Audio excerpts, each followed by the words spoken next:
One of the most remarkable aspects of the Church of Jesus Christ of Latter-day Saints is its unique history. Throughout the world, great stories from faithful church members have only added to that history.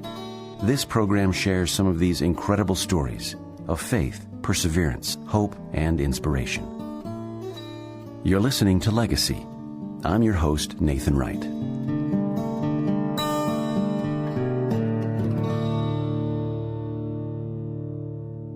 I'm Rick Starr, filling in for Nathan Wright. In the early years of the church, men were often called to leave their homes, their wives and children, and serve as missionaries. We have all heard of the struggles, hardships, and successes of these missionaries, but what of their families? Here to discuss those left behind is Chad Orton. Faithful listeners to Legacy will recognize Chad. He has been here a couple of times, once discussing 40 ways to look at Brigham Young. Welcome back to Legacy, Chad. Thank you. It's good to be here. You know, as I was studying for this program today, I didn't realize that men were called to leave their families up to as late as the 1950s. That is correct. I had no idea. How long did this occur? Today, we look at missionary calls as an experience where we've all probably been associated with it, where somebody puts their papers in, where we know kind of when they're going on a mission. But up through the 1950s, most mission calls were issued to people. They didn't seek them out. So from the early days of the church, beginning with individuals such as Brigham Young, continuing up through the 1950s, men were often given calls to leave their families. At that time, it no longer was necessary because of the way we did missionary work had changed. Men were no longer traveling without purse or scrip, going through communities. We're more into towns. And so we had an ability to have younger missionaries like we have now serve, where before it was to our benefit to have some older men, more experienced, more mature men. Because missionary work it's hard now, it was very difficult then. So they received these calls just, they were given notice, basically. We'd like you to go on a mission. For years, the church's P.O. box in Salt Lake here was Box B, and for years, church members received mission calls. Their first notice of it was a letter from Box B in Salt Lake City. And everybody knew what it meant to get a letter from Box B. It was both an honor, and it was also a matter of great concern because it means you would be leaving your family. Prior to that, calls were frequently issued over the pulpit. These are the individuals who've been called to go on mission. So times were much different then. Wow. So this began with, do you know who the first missionaries that were called in this way? I don't know specifically. I know, I'll just use, for example, Brigham Young. He wasn't called, but he felt specifically by the brethren, but he felt a need to leave his family right after he joined the church and basically roar out the gospel, he said. And so he left his wife and kids and spent the summer doing missionary work. He was preaching. He was in the neighborhood. He subsequently went to Nauvoo, and Kirtland, and Joseph called Brigham on a mission. I don't know if that's the first, but in 1832, they were at least calling men to leave their families and to go on missions. Well, let's talk about those they left behind. How did the women and the children survive back in those days? It's a very interesting question, very interesting situation. Every family was different. I mean, there were those who lived on the farm and had older family members who could help them. There were young mothers who had only young daughters, and their husband had been a school teacher. And what you find going on here is there were a couple things going into play. One, these wives had to take on the responsibility of their husbands. They had to add their duties onto their own. Their work was morning to night, sun up to sundown as it was and to add on their work, it just added a tremendous burden onto them. There were those wives who made note of the fact that they did receive assistance, either from family members, extended family, or from the community. And it was encouraged in those days that community members watch out for these missionary wives and help them and recognize what they were going through. Mm-hmm. And the last thing these missionary wives talk about is that the tender mercies of the Lord. There were miracles wrought in their life. And they attribute these directly to the Lord and rewarding them for their faithfulness in taking on this mission at home. And one of the interesting things about this experience, the missionary work at this time, is if you had a husband off, say, building the Muddy Mission, the wife was at home building up Payson, the community of Payson. Mm-hmm. You were able to the church was able to grow twice as fast with the wife building up one community and the husband building up another. So there were some benefits to doing this, but it seems like they were essentially both on a mission of sorts. They were on a mission, and they recognized that. Mm-hmm. They had a mission to perform at home, and I have quotes from the wives where they talk about the fact that they recognize that they had been called just that. They were missionaries, mm-hmm. and the church recognized them. J. Golden Kimball, we all know J. Golden Kimball, or many of us know J. Golden Kimball in the stories, told a group of local leaders that the missionary wives must have our attention as they have the greater burden and our hearts and sympathies go out to them. Mm-hmm. So while we focus upon these men who had to leave their families and were driven by mobs and often went without food, they were traveling out with purse or script, in almost every case they recognized that the wives had this greater mission to perform at home. Mm-hmm. There's stories of, and you have a lot of those stories with you, there's stories of how the women managed at home. Some of them had to run a farm, like you mentioned. Some of them had to build barns and sheds and grow things that they had never grown before. What are some of those stories? Oh, exactly. Frequently, as I went through the records of these missionaries, the journals that they kept, the letters, and these are housed in the Church History Library, they were talking about many first. One wife had to harness a horse for the first time, and she noted to her husband how proud she was of that. Mm-hmm. Another wife had to make the decisions as far as what crops to plant. And one story I love is that she tells her husband that she's planted clover up next to the house. And then she comes later to discover that it wasn't clover, it was alfalfa. Oh. Attracting the cows rather than right around the house. And right next to the house, which you don't want. But, this same wife, that was a mishap. But she also was kind of frustrated as she watched her young sons go out and do the chores in winter. Feed the cows, feed the pigs, get the hay. And the family didn't have a barn. So she took it upon herself to build a barn while her husband was on a mission. And she described it as not the prettiest barn, but it was functional. Mm-hmm. And she kind of chastised him, which I kind of loved. She said, if we'd built this years ago, we wouldn't have lost so much hay. And don't get mad at me for doing this. But these women not only took upon these roles, in some cases they did it better. Mm-hmm. In several instances, we have letters from the husbands who talk about, it sounds like you're doing a better job running the farm than I am. Clorinda Schmutz was down in Dixie when her husband left on a mission, and she noted that it was reported to her that she had produced more grain that year in her garden than any other man in St. George. Wow. That it's part of their hard work, but part of the Lord bless them. Mm-hmm. I mentioned Brigham Young earlier. When he went on about a dozen missions, varying in length from a couple of years, going to England to just a few months. But when he went to England, he left his wife, Marianne Angel. They were living in Montrose, Illinois, in an old army barracks. She got forced out of that and spent the winter in a horse stable. And she wasn't going to do that again. And so the following summer, she moves to Illinois and sets out to build the family a cabin, never having done it before. And when Brigham returns from his mission to England, the family is living in a cabin that Mary Ann built. Oh, wow.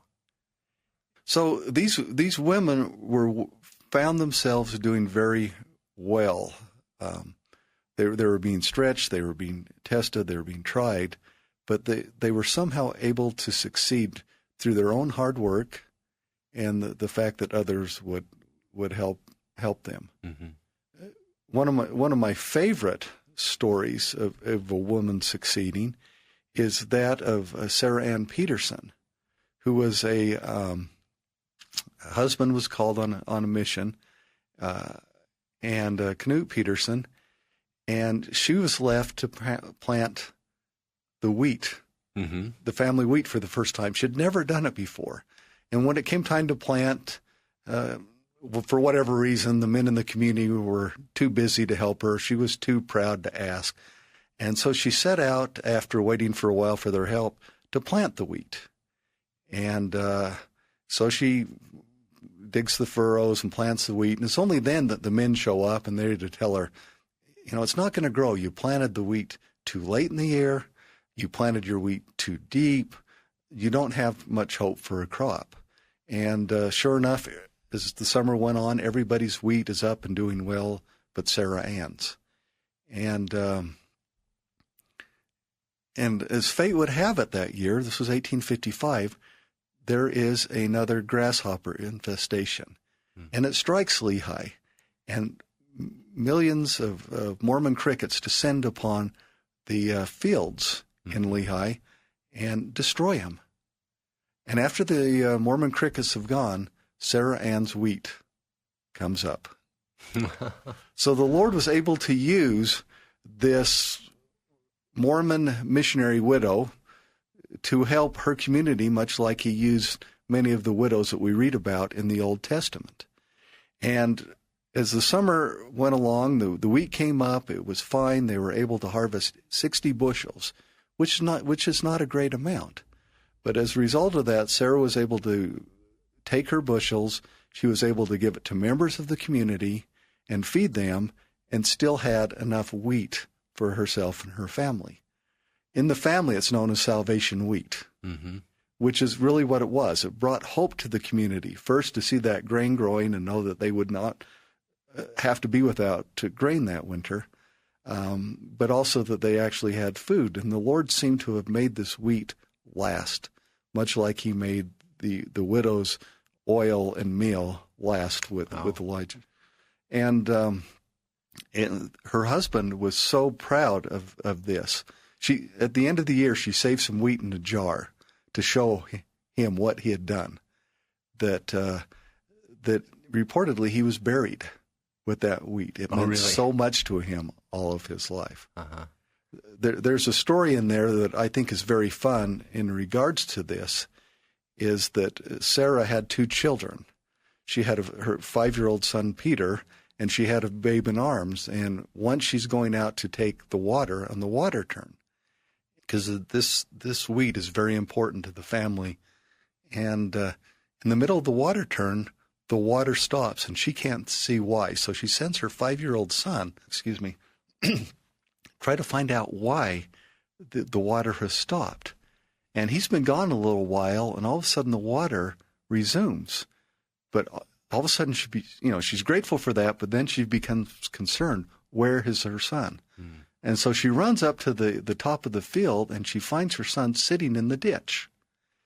And when he had got there, he discovered their little earthen dam had broken away, and he was too small to repair it, but he realized that he was about the right size, so he plopped himself into the ditch and made himself a human dam.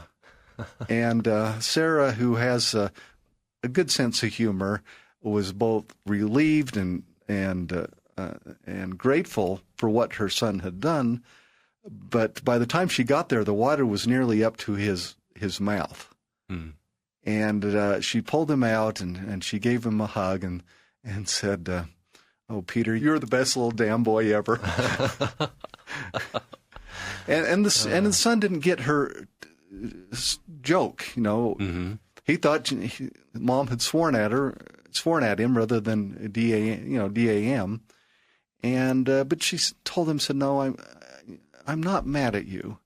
You just got to realize that you're the only man I have around with Papa gone, and I was worried that you would something bad would happen to you." Mm.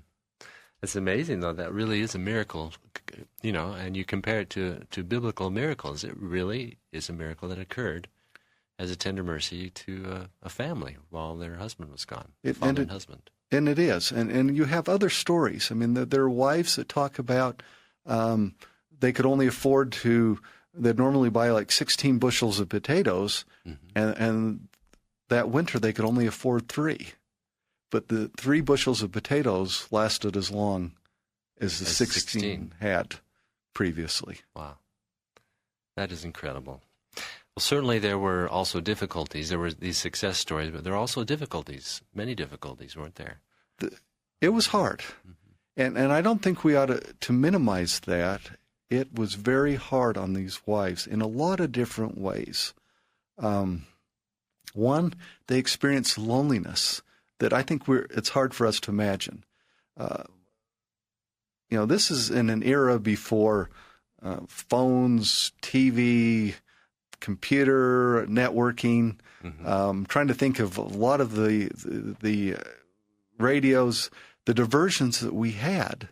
And so oftentimes they would look forward to when their husband came in the evening, they'd have somebody to talk to. He was the family's, entertainment.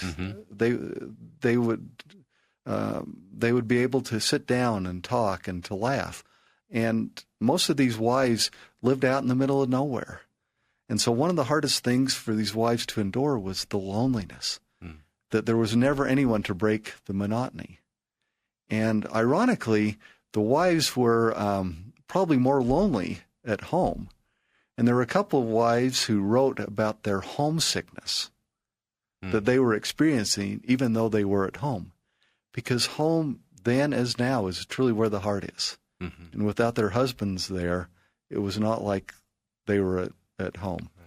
And they got lonely because their husbands were writing back, explaining about new experiences they had, new places they had gone, new people they were meeting. And for the wives, it's the same old thing.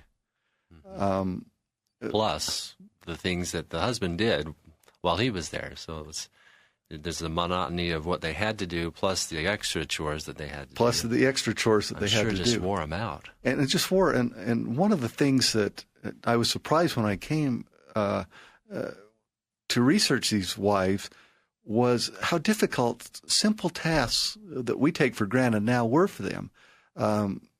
Like writing a letter to their husband, a weekly letter. I've had missionary children serve, and it's difficult to find time. But imagine doing this with having to do your job, your spouse's job, and then you're normally trying to do this after the kids have gone to bed. In the middle of the night is basically when these women would write their letters. If they'd tried to do it during the day, there's this one woman, Saini Lund. She's the same woman who built the barn. She writes these great letters, some of the funniest letters I have ever read because of their humanness. But she talks about the difficulties of trying to write a letter and manage a family. I'm sorry, I'm having to get my thoughts back because I've noticed that the cows are out. So I've had to go get the cows. And she reports how many times she has to get up in the middle of writing these letters. Or the children will be standing right there, and she says, I don't know why it is, but they can't stand on my left side. They've got to stand here on my right side. So that every time I try to write, they're bumping, my elbows. And she has one son who's a toddler, 3 or 4 years old, and in one letter, she has to get up and change him 4 or 5 times because he's been out playing in the mud and keeps coming in just wet. and it's hard because they're living in a day without washers and dryers. And so if she's cleaning him off or showers, It's a long process. It's a long process, and she'll talk about how the son one day she's trying to write a letter and the son's hitting her with his shoe, or and he's saying, "Papa doesn't want any more letters. Papa wants you to take care of me." And she finally ends her letter and says, "He's probably right. Besides, I have nothing to write about because life is just so mundane. Mm-hmm. I get up, I do the same thing over and over and over again." And that's what's part of what made this mission so hard for these wives, is the monotony of their work. Things very seldom change from day to day. Mm-hmm. And if they did change, it was normally for the worse. Yeah. Oh, very difficult. For those of you who are just joining us, this is Legacy. I'm Rick Starr, and today we have joining with us Chad Orton, who is a historian for the church. Is that correct? That's for correct. The church? My official title, I'm an archivist with the church history. Okay. And you've library. Done quite a bit of research on the families, the wives and families of those who have been left behind, as missionaries have been called, in the early days of the church and up to 1950 even, we understand. You've had access to a lot of letters that have gone back and forth, and we've talked a little bit about those letters and some of the feelings that were expressed. How did they get through things like anniversaries and holidays and birthdays and all those special events without their husbands? That's a very interesting question, because those were days that were very, very hard on these wives, in addition to Sundays as well, mm-hmm. because that's when they usually had their husbands in the field. Mm-hmm. And these wives talk about how long and lonely those days were. They would sit there on Christmas and try to put on a happy face, but knowing that their heart was breaking, because it was thousands of miles away, mm-hmm. hundreds of miles away with their husbands. It was very difficult. I don't think any of us have ever really experienced the loneliness to the extent that these wives had to endure. I live in a community. You live in a community. Mm-hmm. But imagine being out on the farm without anything else mm-hmm. to deal with. And quite often they probably, I know communities would surround them and help them quite often, but there were probably a lot of these wives who didn't have the help from other members for whatever reason. But even when the community did reach out, it's hard, and we still find this today with among some of the single members of the church. It's hard to go to a party or an activity where you're the only one there mm-hmm. without a spouse. Mm-hmm. And that was the case with these wives. They recognized that. It even brought on their loneliness more to have that. And it was not only the wives who had to deal with these problems, but also the children. Either the wives would talk about the children, some of the things that they had to sacrifice, or their letters of children mm-hmm. that they wrote to their fathers that the fathers saved. In one case, they're talking about one of the sacrifices that Christmas was the worst Christmas they had ever had. Mm. I think the direct quote was, Santa was not as good this year as when Papa was here. Mm-hmm. They had less gifts, and the wife who was left with the responsibility of filling the stockings had so much to do that she hadn't been able to go out and purchase material for these kids for Christmas. So the kids also sacrificed a great deal with their father gone. Mm-hmm. They had help mom taking over the chores. And we see in many cases where the letters from the kids and from the mother, the children either had to delay going to school or had to give up going to school because there was so much work that they needed to do. And so they were making great sacrifices for the gospel as well as the wives. I'm imagining, what would the missionary feel like out in the field receiving a letter like that about his family? Do you have any response to that? there are those that talk about when they recognize what the wife is doing, that one, that their challenges don't seem as great, and two, so it gives them the courage to carry on. Mm-hmm. And two, they realize that with that support, with that loving support, that they needed to give everything that they had, mm-hmm. that they couldn't waste their time as missionaries when someone is making that great of a sacrifice. Mm-hmm. And by the same token, the wives, when they recognize their husbands out there, they're saying, we've got to do everything we can to support him. So frequently the husbands had to have money sent to them, and the wives... The wives would send money. Send money even though they didn't have much themselves. The wives would be the breadwinners, actually. The wives became the breadwinners. Mm-hmm. And in a couple of those stories, two that stand out, there is one where the husband, before he left, arranged with his brothers to lend his wife money, that he would pay the brothers back mm-hmm. when the mission is complete. Mm-hmm. And this one particular wife, she was handicapped. She had to walk with crutches. But she worked so hard during that mission that not only did she not have to borrow any money, she actually made enough to pay off the mortgage. Wow. on the farm. And she did this by doing things like going around Salt Lake City selling ice cream. Mm. She would find any way that she could to pay off, to support her husband. And there are other wives, we'll just tell that one, who were asked to send money to their husband that made sacrifices both in the amount of work that they did and what they gave up at home to support their husbands on these missions.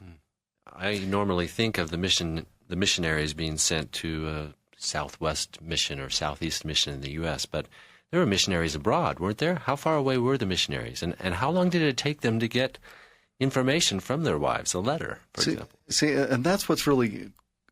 We had missionaries in many parts of the world. Of those I looked at, the furthest away was probably New Zealand from Utah. There are missionaries in Europe, Denmark, and in Switzerland. And letters were very inconsistent. The mail was, now those who have a missionary out can normally count on an email on Monday or Wednesday or whatever day it is, and you look forward to that. And they didn't always know when the letter would get there. And sometimes you'd get a letter, out of order or whatever that would cause some concern because they may have reported on something that had happened beforehand. Mm-hmm. And that added to the loneliness. I mean, we have wives saying, it's another week has gone by. Has my husband forgotten me? Or there was the concern that their husband being away, maybe if they hadn't heard a letter, it was because he had died, that something had happened to him. And there was no way of knowing instantly in those situations what was going on. And those that were around here, luckily they got their letters on a regular basis. Mm-hmm. Interesting. You're listening to Legacy on the Mormon Channel, and today we have Chad Orton with us, who is a church archivist. We're talking about those who were left behind, as missionaries were called in the early days of the church. And there was actually a lot of these wives got together. They formed a society at one point, didn't they? They did. This was such a common experience. There were two things that were kind of fun that I found in going through my research. One, if I might be permitted, before I get to the society, there used to be a hymn in our hymnal that addressed men leaving their wives and going on missions. Really? And it included this line, farewell our wives and children who render life so sweet. Dry up your tears, be faithful, till we again shall meet. That was from one of the hymns in our hymnal. And there was also a song for the children. Today we sing, I Hope They Call Me on a Mission. Mm-hmm. And one that made the rounds is, I Will Write to Papa. And the house seems so lonely now Papa has gone. We feel quite forsaken, so sad and forlorn. Perhaps he is lonesome to make him feel gay. Let's write him a letter now he is away.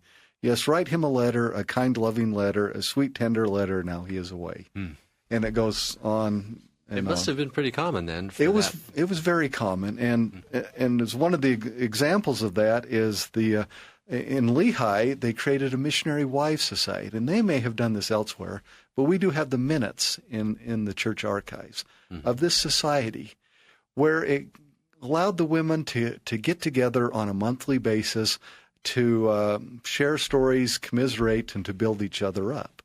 And there was such a need for this that on the first meeting, it opened at 2 p.m. with a word of prayer, and it didn't close until 9 p.m., 7 hours later. There was a great need for these women to get together and to share. And over the years, the society remained in existence until, I believe, into the 70s. But it went from the Missionary Wives Society to the Missionary Wives and Mothers Society, and eventually to the Missionary Mothers Society. And it was good to know that other people were sharing these experiences, and they're able to buoy each other up. After the first meeting, they held an unscheduled meeting because one of their society had learned that her husband had died. And they got together to offer support to this society member who was suffering a great deal of grief. And they gave support that probably no one else could, except for those who were in a similar situation. They understood. They understood very well what they were going through. Let's talk about that. There were, I'm sure, happy reunions, many happy reunions, but probably a lot of these sad times where people were not able to reunite. There were a lot of very sad instances. There were cases where women who on home front would die for instance, in childbirth, leaving behind children and a husband on a mission. There are also many more cases probably where a husband died on a mission through illnesses or whatever. And so there were sad times. I mean, we're talking about great sacrifices, and that the reunions were not quite as happy. There's one story I like, and it combines somewhat the two elements. That there was an individual who was serving as the mission president down in California. And he got permission when he was released to go home. He was going to take a boat up to Portland and travel across to his family in Idaho. And as he went to get on the boat, he had this distinct impression that he was not to get on the vessel. And so he cancels his passage and secures passage on the next ship heading north, and doesn't know why. He continues on the journey, and he told his wife that when he got to Portland, he would telegraph her. Well, it came the time for his arrival, and discovered that she discovers in the paper that the boat he was originally scheduled to go on had gone down in a storm, and there were no survivors. He had sent the telegram, but somehow she had never received it. And she was just beside herself, as you can well imagine, the grief that she would have to go through. And she was 3 days into her grieving period when he arrives outside the home. And with nobody there to greet him, he's not quite sure, but he assumes he's going to make a triumphant entry, the conquering hero coming home. And as he comes in, opens the door, his wife notices him, believing she has seen a ghost. She passes out. But they were able to have the joyous reunion. But there were so many that did not experience that. One of the wives wrote. George Stevens, Catherine Stevens writes about her departure with George. The time had come to say goodbye, and we all gathered just inside of our front room door and had a family prayer. Then George took me in his arms and smothered me with hugs and kisses. Neither of us saw each other for our tears. The children were tugging at his coat and legs and crying. And George Stevens was one of those who didn't come home. Oh, really? To a happy reunion. He contracted a disease there and died. So these individuals, we look at the sacrifices we're asked to make, and in some ways they pale in comparison to what wives and missionaries were asked at this time. Yeah, most definitely. Chad Orton, were there ever any special addresses given by leaders of the church to the women who were left behind and their families? Anything mentioned directly to them that you know of? They would. We would have the brethren would come on conferences, would talk about these individuals, these wives. Church leaders were encouraged to watch out for members, these wives. The brethren recognized that they were asked to make a sacrifice. And on the part of these individuals, they understood this wasn't just something that they were doing just because they felt like it, but they knew what it was like. When Brigham Young called a man to leave his family, he knew what it was like because he had left his family. Mm-hmm. When Anthony H. Lund supported Joseph F. Smith and called individuals on missions, he knew what it was like because he had left his wife three times prior to becoming a member of the First Presidency. Mm. So these brethren were very sympathetic because they had gone through this themselves. Mm-hmm. They were hands-on leaders who were not asking of others what they weren't willing to give themselves. Mm-hmm. You'd mentioned in a previous presentation that one of the wives wrote to President Smith. I believe Joseph Fielding Smith? Joseph F. Smith. Joseph F. Smith. And she did. This is one where it's a young mother. I can't remember the exact number of children that she had. She's left on a farm to try to raise things, take over the farm and make things, keep the family going. And her husband is saying, I need money to live here. Mm-hmm. They're obviously not getting the help of strangers taking him in on a nightly basis. And so they're having to pay for some of the things that they need rather than totally relying upon others. Mm-hmm. And she wrote to Joseph F. Smith asking him how it is expected that they would do this. I think most of these missionary wives and their husbands, as they left, they questioned themselves, how can this be done? Mm-hmm. I mean, it's hard enough for us to keep things going. How can we separate and have things done?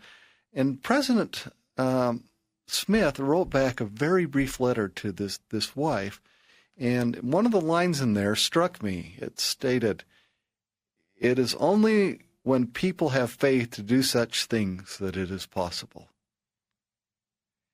And what was left unsaid is that faith then, as now, requires the heart, might, mind, and strength of those who exercise it. We're told that in Doctrine and Covenants 4. While these missionary wives were exercising faith, they could not have developed that faith without uniting it with works. Mm-hmm. I mean, that's basically what President Smith was telling her now, not only just their works, but the works of the community. They also understood that faith includes an element of sacrifice and a willingness to endure trials and a measure of charity, the help that they would need. And I think it's interesting that one of the things that continues as a hallmark of the Latter-day Saints are those qualities. Mm-hmm. And in some ways, these were developed at that time. These came home to these missionary wives who in turn taught it to their children, who taught it to their children, and it continues to be passed on to this day. So true. It's an important principle. Now, Chad, how did you become interested in this topic? Yeah, that's an interesting question. For a number of years, I worked doing acquisition work for the church archives, and in a short period of time, I happened to come across two collections of these missionary wives, and as I started reading them, I became very much aware that this was an aspect of the church experience that had not received much attention. And over the years, we've acquired a number of other stories, collections, journals, letters that have added to this. So the story, we're getting a little fuller picture. Since I have started doing this and telling people about my interest in this topic, we have had a number of individuals come forward and share additional stories, family stories. And if there's one thing I'd like to encourage the listeners out there is if they know of stories, if they have letters of these missionary wives, if they have journals, if they know of stories, to see that these are preserved as a testament of their good works, but also of the truthfulness of the gospel. We've been asked to keep a record that documents the faith, the manner of works of the Latter-day Saints. And it would be important to have these available. You know, I've only been able, we've had thousands of these wives who have experienced this. I've only been able to look at probably a dozen collections, which is a very small percentage. I would love to see more. I wish they were out there. I wish they could be preserved. Well, certainly through this program, we send an invite out to all those who may have collections like this to get in touch with you and to share those collections and preserve them. And like you said, as a testament to their sacrifice and their hard work. Well, Chad Orton, thank you so much for being with us today on Legacy. It's been a pleasure to have you back. Well, thank you. I've enjoyed it. You've been listening to Legacy on the Mormon Channel. For more information on this program and other programs on the Mormon Channel, go to radio.lds.org. Have a great day.